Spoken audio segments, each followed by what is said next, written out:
Hello folks, welcome back. This is Chris in central Pennsylvania. The chickens are finally coming home to roost for Julius Malema. After years of inciting racial hatred and violence against white minority South Africans, expressing his solidarity for terror groups around the world, Malema finally facing the consequences of his abhorrent behavior. In this case, being denied a visa for a second time for entry into the United Kingdom. Those keeping up with events will know that in May of 2025, the United Kingdom's High Commission denied him a visa to attend a conference at Cambridge University on Africa Together, citing a bank holiday as the reason why they didn't give it to him. Of course, we know that's nonsense. Diplomats work on bank holidays. Bankers don't work on bank holidays. So Malema now, his second visa denial, and it looks like he's never going to get a chance to go to the UK again, according to the statement. But they did leave a window open for him to adjust his abhorrent behavior. So let's take a look at some of the comments coming from this. On the 17th of June 2025, the UK Home Office, not the consular section, not the High Commission in South Africa, but the Home Office itself, stated that for future visa applications, he's unlikely to succeed unless Malema alters his stance. He was cited denial for support of Hamas and for previously citing racial violence, inciting racial violence. Yeah, so they mentioned comments specifically by the Economic Freedom Fighters in April of 2024, in which his party expressed full support for the armed struggle of Hamas and Hezbollah. And in a televised interview where Malema called the October 7th, 2023 attacks a legitimate act of resistance. These are reasons why he's being denied a visa to go to the U.S., to the United Kingdom.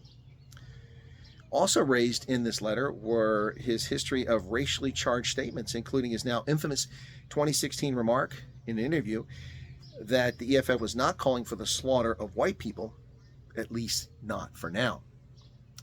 The Home Office's letter referenced this as part of a pattern of unacceptable behavior under UK immigration policy, defined to include incitement, justification, or glorification of terrorist violence and racial hatred. And that describes exactly the conduct of Julius Malema over the past 15 years. 15 years he's gotten away with it. People have been murdered in South Africa, scrawling on the wall in blood, "Kill the Boer," after Malema sang his songs. Of course, he disavows his abhorrent practice having anything to do with these racially motivated murders. In fact, the government of South Africa denies they're racially motivated when we all know that they actually are. Now, isn't it interesting that finally something's happening? Why is this happening? The UK has let Malema spew his racial hatred, and of course, racial hatred directed against English, Scots, Irish, and Welsh in the UK is an almost daily occurrence by illegal immigrants and by those invading England today. So why is the United Kingdom suddenly concerned about the abhorrent behavior of Julius Malema? I'll tell you why. Keir Starmer and Donald Trump signed a trade agreement in Canada at the G7 summit just 2 days ago. Keir Starmer is desperate to curry favor with the United States and with Donald Trump because the United Kingdom's economy will be in serious trouble should trade relations deteriorate between the two. Also, there's a lot of pressure coming from the Trump administration on the UK for its censorship of white British nationals, attacking English in particular, imprisoning people for ludicrous offenses they've never committed, to silence them over the abhorrent behavior of the British government of importing and dumping illegals into the neighborhoods where the English live and making them minorities in their own country, in places like Leicester, Manchester, Birmingham, and of course London. Once 97% white, today barely 25% white. The English people have had enough.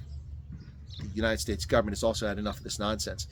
All of these things probably play some minor role in Malema being denied a visa because, quite frankly, his abhorrent behavior, his incitement to racial violence, to killing people, his incitement to hatred of white South Africans is something that should have prevented him from going to the United Kingdom 15 years ago. Why today? Well, there's no Barack Obama in office. There's no Joe Biden in office. Donald Trump is back, and having survived 2 assassination attempts and dealing with a world on fire, he's not taking prisoners anymore.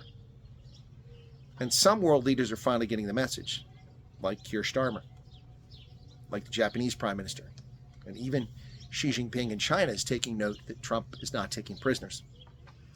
But some politicians just don't get it, including Julius Malema, and of course, Cyril Ramaphosa, who continues to run around telling jokes. "Oh, dim the lights. Natalie, I thought they were pulling a Trump on me."